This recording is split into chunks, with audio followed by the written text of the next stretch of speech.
So first off, I can't even believe that it's actually been 5, almost 6 years since I made this exact type of video on Borderlands 3 compared to Borderlands 2. And oh my bloody god, it makes me feel old. I'm basically being lowered into my grave already. So yeah, Borderlands 4 has now been out a decent amount of time. And even though I have not completed the game, 25 hours in by the way, I thought I'd make a video compiling my initial thoughts. Now, it is a very controversial few days for this game. The reviews on Steam are mixed, and I will obviously get into that, and most people already know why it's mixed on Steam already, or everywhere. But I will be getting into everything that I have found out about the game so far, the general things that I think aren't really going to change no matter how far you get into the game, like the way it works, etc. And also talking about the differences I've noticed between Borderlands 3 and Borderlands 4, because that is the main one for a lot of people. If they didn't like Borderlands 3, is it worth them picking up Borderlands 4? If it's a similar game, fuck no. But if it isn't, if it's nothing like it, then they can take this game and play it as a separate entity from that game. Now, obviously, the story is very, very different. It's in a completely different area. There's different characters. There's a different main story who you're going up against. But then there's general things like the Lilith plot and what's going on in the sky that you kind of have to take from Borderlands 3. So it's worth finding out about that game's story before you play this game. But you don't necessarily have to play that game before this one. I've compiled a few notes here of things that I have noticed, not only in the actual game itself, but the differences from Borderlands 3. But the first one I'm going to have to start off with, just ignoring all these notes, is the most obvious thing. It's the performance.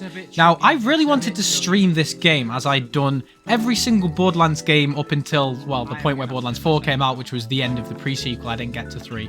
I wanted to stream all of them and then come into Borderlands 4 after playing all the Borderlands games and then stream Borderlands 4. Now, the problem I had was my PC is like not... Well, it's not terrible, but it's not like the best PC on the planet. And I thought that streaming at the same time would just prevent me from being able to play the game at a stable frame rate just because the game was new.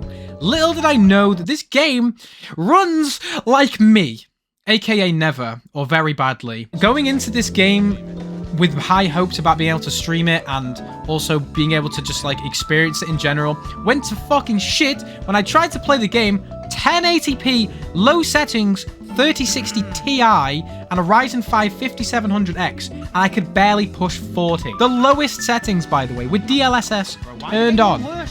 Now, I know it's not the same for everyone. A lot of people have said, oh, I haven't had these problems, and they're over here with their 5090s pushing fucking medium settings and shit. But there's a really famous video of a dude that when the game first came out, he literally had the most beast PC ever, and he couldn't run it at the max settings.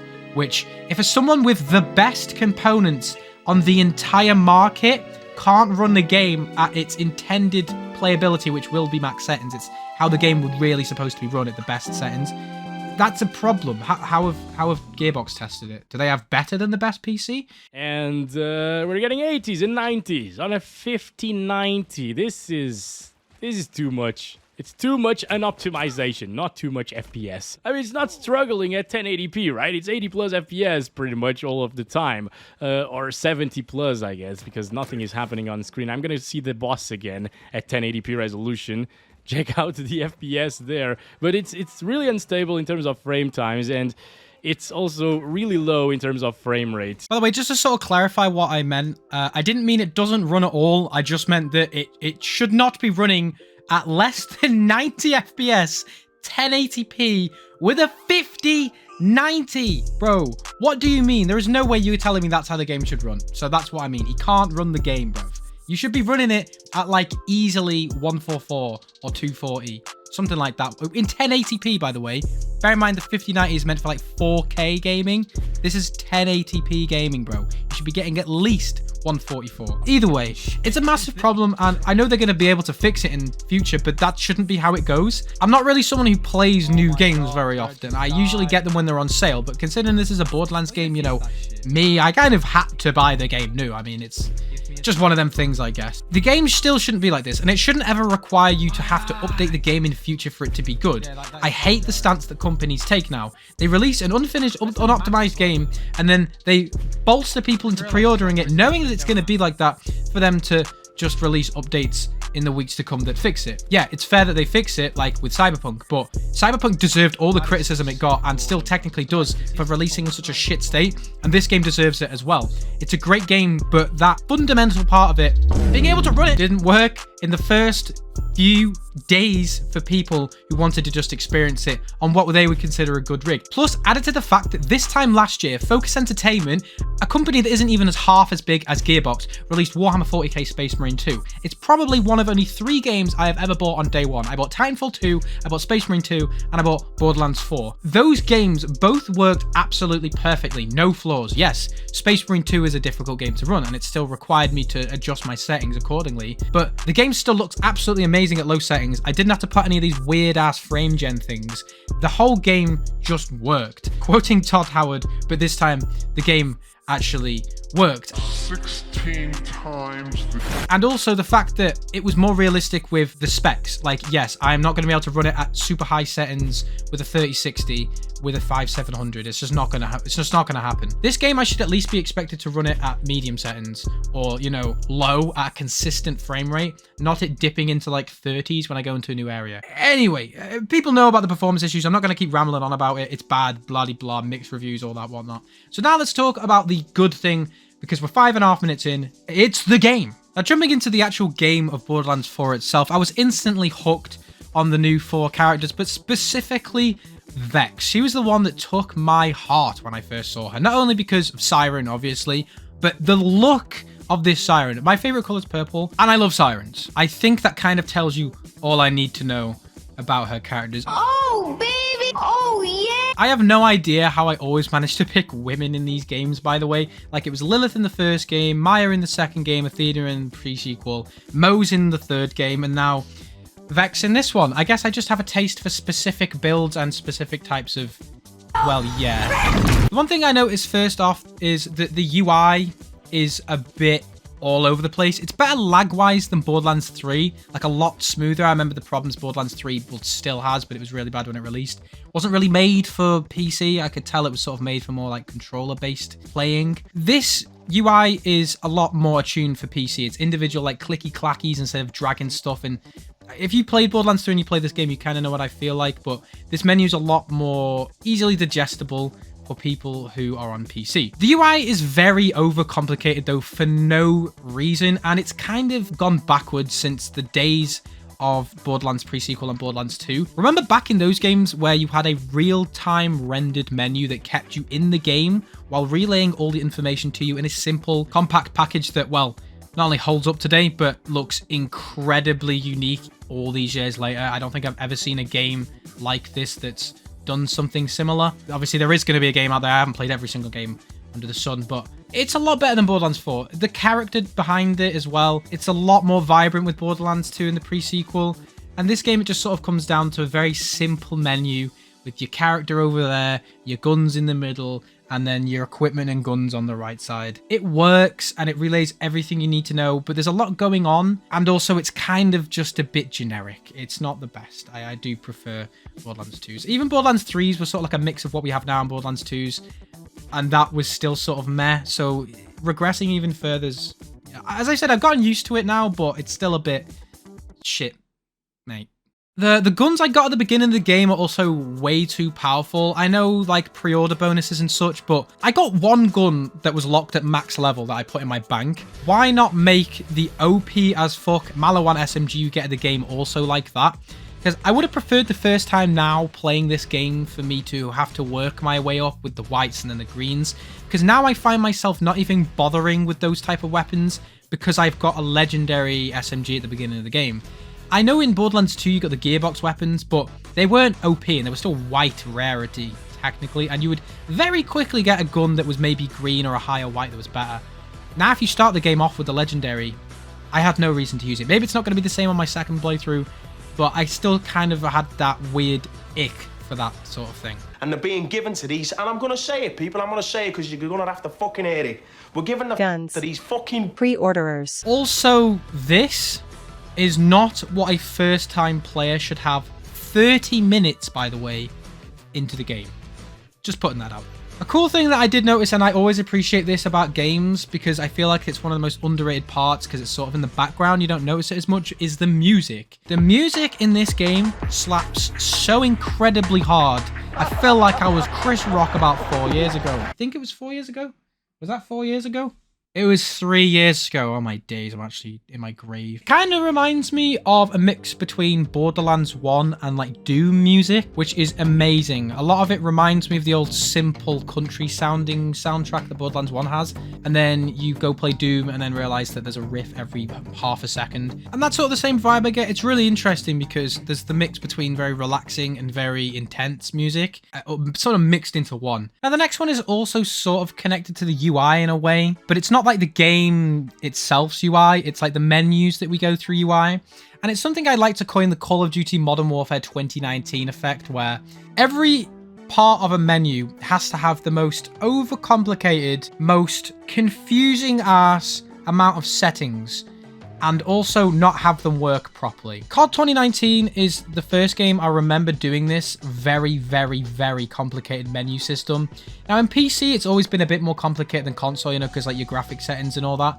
But having so many options relayed, and it's sort of similar in Space Marine 2, and also having them just not be in some simple format really pisses me off for some reason. Because the first thing you do when you get into any game is you go to the settings, right? You go to the settings and you have a look at what you can play about with, whether you're trying to make the game run better, trying to make the game, like, the contrast settings look better, whether you're trying to adjust the audio settings, whatever. And when I have to deal with so many games that do it so badly to the point where I don't even want to go into the settings anymore, it really pisses me off. But I've been dealing with this shit for years. Battlefield 4 back in the day had some complicated menus, and I was dealing with that shit, but that was like an oddity at the time. And also, it was kind of a good menu. It was simple, it was clear, it made sense. You look at it and everything was in the proper place. I'm not complaining about settings in menus, that's stupid. Freedom to the player is obviously what people want. I want to be able to customize stuff to the nth degree because it's better for consumers. It's the way that they show it. It's the simplicity of it versus the complicatedness of it. And Battlefield 4, for one, got that right. Once again, not complaining about settings, complaining about the complicatedness of which they are presented in video games nowadays. There are a few other things that happened in the stream that I did, the one stream that I did so far. Just like resolution things, like I can't adjust my resolution to what I want it to. It was stuck at like 1600 by 900. Like tabbing out of the game, tabbing back in and not being able to control my character. Like my mouse not coming back into the game, so I couldn't move my character in any direction apart from forwards. You know, things like that. This is why people don't play... Bro, I can't play the game, bro. It's not letting me play the game. I can't move... My mouse is stuck. I can't move my character. My mouse is just continuously hovering over. Mate, this is why you don't play games first day, bro. Now, the next thing is, it's sort of attached to the UI, but I think it's more like a gameplay change than anything. Now, I kind of understand why they went for it. I mean, it's a bit disappointing, but I get it with the open worldness they went for, which is the fact that the SDU and the customization are both now just in the menu, as opposed to being on a character like Crazy Earl with the SDU slots, and then Marcus with the SDU slots in Borderlands 3, and then the customization from the quick change machines. The reason why I didn't like this when I first saw it is it only simplifies the game even more, and it makes it so that the world doesn't feel as worldly, because I used to have to travel places to go customize my head, to go get more SDU slots. I used to have to travel between places. It gave a great feeling of there being a world involved in what I'm doing, as I have to keep talking to Marcus, I have to keep going down to Earl and trading the Iridium for stuff. And now it's very simple. It's just go onto SDU, buy slots, go into customization, and you can see what you have. And then adding to that, the customization just feels a bit off for me. Like, the actual menus are fine, it's all that's fine. It's the fact that you can see everything that you can get in the game. Some people might like that because they get excited knowing that, oh, I might be able to unlock this very cool looking head. But just hear me out. The sense of mystery for some people is way more inclining to go do stuff than knowing what it is. Like, if I don't know what heads there are, but I know there's 24 in the game, I'm going to be more excited not knowing what they are, but maybe thinking I can get them, to knowing what they are and trying to think I can get them. Now I know what every single customization item in this game looks like. There's no mystery anymore. I know what it all looks like. And also, personally, I don't think many of the heads for Vex look very good. One, I think just because her initial character looks amazing anyway, and maybe the other characters have some better head skins or whatever, but they're just sort of like meh. They don't really come off as like an individual character head. A lot of these heads are just masks, which can be put on any character with little to no changes. I gotta say, the actual the skins themselves on the characters and like the robot heads and the vehicles, they all look really cool, and I really like that. It is literally just the fact that I can see that I can get them already, knowing that, say if I, for example, say if I like the look of the second vehicle skin you unlock more than any of the other ones, because I can already see every single one, I might at this point just say, oh, I don't really feel that much excitement to go get them anymore because I like this one. I don't really like the look of the other ones. Even if I didn't like the look of the other ones, there's that incentivization of not knowing that would make me go do it. Yeah, if I go do it and the weapon skin or the vehicle turns out to be shit, you know, at least there was that incentivization in the first place. Now I'll be like, well, I'm not really too arsed, you know? Look at this dude. Now, a weird one here is about the actual way that the game works. Now, I really, really enjoy it, and it's probably the largest thing that people will notice about this game, which completely separates it from Borderlands 3, 2, pre-sequel, and 1, which is the way that it works and the way that they've completely separated themselves from the original Borderlands formula. Normal Borderlands formula is you start off in a medium to large size map with different ventures off to the left and the right, and you can go to these places that are absolute miles and miles away, like Three Horns Valley in the Dust, for example. You're not actually traveling that yourself, you just, you know, go into a certain area, then traveling, and then you end up in that place. And they're all segmented into, you know, like 15, 20 different smaller based maps, which all have their own theme, whether that be the Dust, or whether that be Volcano that's got Iridium in it, etc, etc. And that's how all the games were up until 3, where it was similar, but the map seemed to be a lot bigger and then also included planets.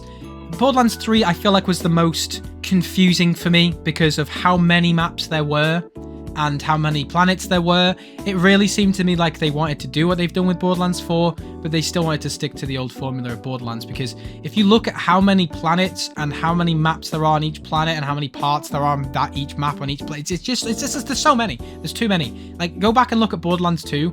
You can go to fast travel and you look down and those are each individual places. And then Borderlands 3, it became more complicated because the fact you could go to a planet and go to a place in a planet and go to the... It was all over the shop. Now, with Borderlands 4, they finally decided to go for this whole open world setting. Now, this is a change that I thought I'd hate. I honestly thought I'd hate it. And I knew that it was going to be more open world than Borderlands previous, but I didn't know how big and how involved the open world is. And to me, I've said to my friends, it kind of reminds me of Elden Ring mixed with Far Cry, mixed with Borderlands, all congealed into one, with probably the best parts of each one. Not only just because of the way they work, but how big they've made the map and the way that you can go do stuff. And this then brings me to the way that the actual story works, or from what I've played of it so far. I'm not max level, I haven't completed the story or anything, but it seems to me it's going to go for a very Dark Souls 3, Elden Ringy approach when it comes to the actual story itself, which is you do the intro bit, like the prologue, right, where you escape prison, and then you meet Claptrap. There's another bit where you escape a certain thing and then you go kill someone. Then you're introduced to this main town, and then you can do whatever you want, pretty much. It basically just tells you there's these 3 dudes and you gotta go kill them. And it seemed very, very obvious from the start, just knowing about how these types of games work, that you've got your main bad guy, and then you've got his 3 lackeys, and you got to go to different areas and kill his lackeys, and then you can kill Big Boss. And obviously I haven't completed the story, so I don't know if that's how it's going to go, but that's how it seems it's going to go so far. And it's the first time in a Borderlands game that you can actually have 3 or 4 main quest stories at once, which kind of made me feel like that. You could, you know, go to one area and do his sort of thing, then go to another area and do his sort of thing, which is super cool. And I've always thought that this quote from Nakey Jakey, or the way that he talks about the difference between linearity and open world, really makes sense. I'm going to play the clip for you from that video. I will link the entire video in the description, But I just wanted to put this in there because I think he makes an insane point about the difference between what I like to consider old Borderlands and then new Borderlands. These two roads of game design can basically be seen as a tub full of Legos versus a particular Lego set. The bucket represents games that give you a lot of freedom to solve problems in creative ways. My Lego creation could look like this, where I ride in on a horse outside of the camp and then get behind the comms tower and put some C4 on it. And then in your creation, where maybe you chose to drive a car and you ghost ride it into the watchtower and that guy goes fucking flying and the car blows up and then you hop out and, son of a bitch. You can see that my creation and your creation, or whatever's left of it, are totally different and unique from each other. The Legos in the set still represent the gameplay mechanics, but you're following a predetermined order on how you're going to experience all the different shit that the game has to offer. So when you finally finish your Lego creation, your creation and my creation are going to look very similar. And this isn't necessarily a bad thing because there's plenty of great Lego set type games. See, I feel like he sums that up insanely well. I don't think I could have put it better myself. So yeah, that's how it feels to me at least. And I'm having a hell of a lot of fun with it so far. It's a lot different, and I do appreciate that they're trying something different for once. And then the fact that it seems like they have definitely got new writers, because damn, this game has some fucking good writing compared to Borderlands 3. Like, I don't know if it's great. You know, it's not like The Witcher 3, Mass Effect sort of like writing, but it's at least competent, and it takes itself more seriously, which is actually refreshing as a Borderlands game goes.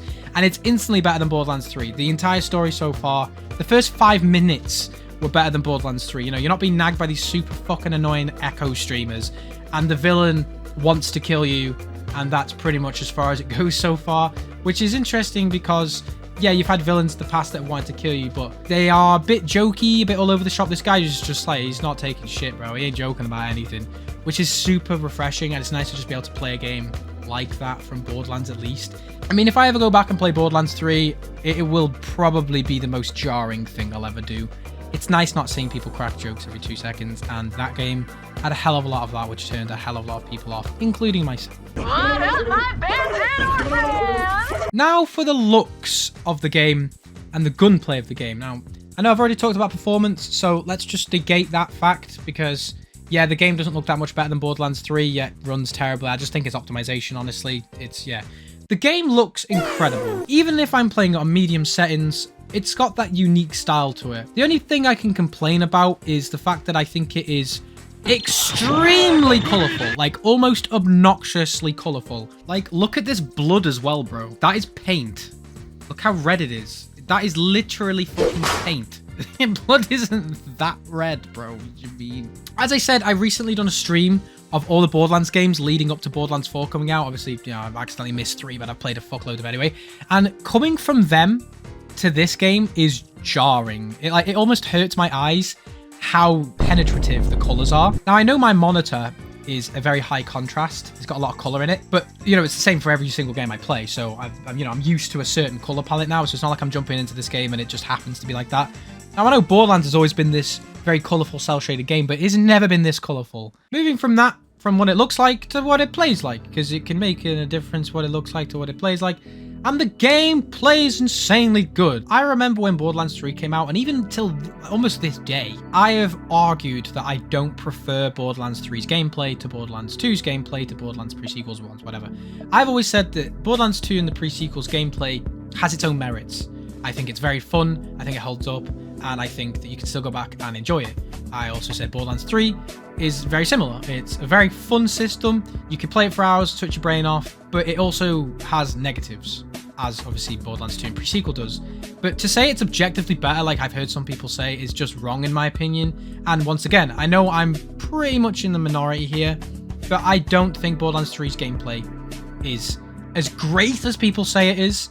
It's an improvement in certain ways, but it also detracts in certain ways. And Borderlands 4 has fixed literally everything that I had complained about in Borderlands 3 to a certain degree. Now, this is one thing that is going to take you really out, and if you don't get it, you don't get it, I guess. I'll do my best to show it to you. But yeah, hang on, I'll just show you. First off, god damn. Okay, sir. Yeah, first off, god damn, it feels nice to have more than 60 FPS consistently. Oh my god. All right, so I've just come on to Borderlands 2 to show you what I mean. And I'm going to go to Borderlands 3 and I'll go on to Borderlands 4 to, like, compare. You can't see your feet, so obviously this is a very bad game, Pyrocynical knows. But when you run in Borderlands 1 to a pre-sequel, you have this certain momentum that goes on or stops depending on motions you do. For example, throw a grenade on the floor, you'll do that. The difference is your weight works different in this game. Shut up, man! The difference is the weight works in this game is different to how Borderlands 3's works. Borderlands 3's, I'll show you, it feels a lot more floaty, a lot more buttery in the way that your legs work. So if I run in Borderlands 2, and this honestly, this is what changes everything for me. If you run in Borderlands 2 and you stop, look what happens. You notice that? You notice it again. I'm going to look down when I do it. You notice how I basically stop on a dime? Like, instantly stop. As soon as I let go of W, I stop, right? I'll shoot a striker shotgun there. Oh, it's not working. All right, okay. I'll run into this and stop as soon as I hit it. You see how easy that is? I run into it. I stop exactly where the bullets are, right? Now let's go to Borderlands 3. Now I'm on Borderlands 3 in Sanctuary. Now, this game you can obviously see your feet, so it's a bit easier to show you what's going on. And it's a very big difference. I mean, I don't even know if I've got motion blur on here. It feels like I do. I'll just come down here. It's a larger space. So in Borderlands 2, you stop on a dime pretty much, right? You just run, you stop, and you stop, right? Now this game, you notice how you don't? Right. See if I... Right, shoot a fucking bullet. No, that's not going to work. Right, shot a bullet in the floor. See if I can... See if I'll stop as soon as I see it like I did in Borderlands 2. See how I ran past that? Like that? Like I stop, right? And I run a bit past. Like, I want to stop on this orange line. And I stop, right? I run a tidgy little bit past it. Like, I stopped as soon as I ran over it, right? Look. Boom. And, like, you keep running for a tidge, look. Every time. Right? And you may think this dude's crazy. He's gone crazy. He's gone insane. Maybe that this legit stops me from enjoying this game. It's crazy, bro. Like, just like the way that I run and then it stops your tidge, but after, like, this game would be improved like 1,000 times if that just didn't happen. Like, if I stop and I fucking stop, like, I just boom. Now, the only way to do that is by counter walking, which nobody's gonna do that, bro. If you're running like this, you ain't gonna fucking counter walk, like, walk backwards basically to counter it like you do in CS. I ain't doing that, brother. So that plus the fact that you jump like very, very weird. Look, like you jump and you land and you slide, look. Boom. It just... Now to Borderlands 4. Just about 60 FPS, by the way. Probably not the best place to do this. Right, now Borderlands 4, yeah? Now, one, I noticed, geez, this game kind of looks different to Borderlands 3, you know? I will shoot the ground and I will do the same shit again. Because this game, you can also see your feet, so it's easier to relay it. If I shoot a bullet there, will it even work? Okay, that's crazy. Alright, there is a bullet. There's a bullet. Try and make a bigger bullet. No. Alright, fuck you. Let's just stop here. Yeah. Right. I'll just walk forwards and I'll stop as soon as I get to the beginning of this bridge. You see how I stop? Exactly where I want to stop. Like, it's crazy, bro. So yeah, this game is like Borderlands 2 again. So you run, you stop, and you instantly stop. Look, boom, stop. Boom, stop. Boom, stop. Boom, stop. Like... It's, once again, maybe I am going crazy, but that makes this game feel so much nicer than Borderlands 3 for me. And obviously everything else as well, like the gunplay, I feel like it's just a hell of a lot better. It might seem similar, but this one feels just like a lot more raw gameplay-wise. I don't know how to explain it. But yeah, that one thing changes how I feel about this game's gunplay and the actual game itself by like more than feasibly should. And yeah, it's unexplainable. It just does. It just does. It's just a feeling, man. Adding on to that with the whole, like, how you move and all that shit. Double jumping, dashing, and hovering. This is fucking Advanced Warfare Black Ops 3. But now, for real, coming from someone who has grown to love movement from Borderlands, the pre-sequel, I can say I'm actually not opposed to this. I know there will be people who are, though. They're like, oh, more hovering, more flying, more zipping. I don't want to do that. I just want to run about. Which, you know, makes sense. But I wish there was a better way for the game to implement the movement system compared to other games. Like, I know that there are like big gaps and whatnot in this game where you need to traverse, but they've literally designed that around the movement system, right? Like, the pre-sequel being set on the fucking moon makes sense that they have low gravity, that they need to have a Oz kit, and they need to be able to reach the ground fast. You know, it makes sense. This game, not so much. There isn't really as much of a need. You know, there's no necessity for people on this planet to have it, if you know what I mean. I'm still alright with it. I haven't seen myself using it really that much compared to what I thought I'd use it for, apart from, you know, the occasional compulsory flying segment. So, you know, it's okay. The use of ordnance instead of just grenades as well is a super, super cool change that I noticed. When I picked up a minigun, fired it, and then just watched that shit rip an enemy apart, I was instantly hooked. Because I am a massive fan of like high fire rate items. Anything that fires at a high fire rate, just like... Fan of an A10 Warthog type of gun, so anything like that is crazy, and to basically be able to hold it in your hands and melt someone right in front of you with 2,500 rounds per minute is super satisfying. Now, when it comes to the, I don't even know what it's called because I barely ever use it, the Stabby Med Kit. I want to call it the Stabby Med Kit. I don't know if I like that. I've never really been a fan of that inclusion in video games. I don't know if it started off with COD Black Ops 4. Well, I know obviously there's been games before where you inject yourself with stuff. Just the way that it's utilized. I don't know if I've ever been a big fan of that in games, and whilst it's obviously helpful and it's just something else that you can use to help yourself along the way, sort of like a replacement of Borderlands 1's medkits, I don't really find myself using it that often. I don't know if that's just on me or the fact I'm so used to Borderlands not having that type of thing, and it maybe take me a while to get used to it. I think I probably use it like less than 50 times in total. I just genuinely forget it's there. It's a good feature, but it's not something that's going to change your gaming experience, really. As well, going into this video, I didn't think this would be coherent at all. I thought there'd be points made all about the place. But yeah, we're going back to the map again. not like the way that it's free roam and what have you, but just the way that the map works. They've returned to the top of the HUD sort of compass thing from Borderlands 1 with your Echo 4 on the side to tell you more specifics if you're lost in a certain area. But the absence of a mini-map really makes a difference. The amount of times I got lost, went in circles, or genuinely didn't know where to go was kind of crazy. Oh yeah, this looks hella embarrassing looking back. Little did I know that you can actually enable a mini-map that goes in the top right corner. I have no idea why it isn't on by default. Who the hell decided that should be a good idea? But yeah, you have to go into the settings and then turn it on. That's what I was talking about with the fucking settings. It should have just been on by default, but yeah, it's kind of embarrassing looking back. Cheers for my friend Joe for finding that out, by the way. I literally complained about that to him, and he said, you know you can turn it on, right? And I was like, what? There's no way. I just ranted about it for like 10 minutes in the video. So yeah, deleting all that footage now. The cars as well in this game, or the flying vehicles. I don't know whether I like the system where you can just summon them, but I don't know if I dislike it either. I 1000% get it though. The dust in Borderlands 2, anywhere in the pre-sequel, made it so if your car blew up, you would be traversing fucking ages to get back to the fucking catch rides. Let me live! So now you can summon them wherever you want, which is kind of cool. Once again, it makes it so it sort of lacks the world building because you don't have to interact with this mechanic that does all of the car systems around the world. You just sort of always have a car. Once again, I understand from a gameplay perspective why in this massive open world game they prefer to make it so you press one button and you summon your vehicle, over making it so there's 1,000 catch-a-ride-esque machines all over the place and having to run to them all the time just if you want a vehicle. So back again to the actual map though, because I was just talking about vehicles, it kind of makes me think if this game is very filler from just the pure size of the map. I found myself traveling thousands and thousands of meters to get to new areas, and yeah, there are little areas where you can do things on the way, but there are certain parts of the game where I'm just looking at it and going, there is just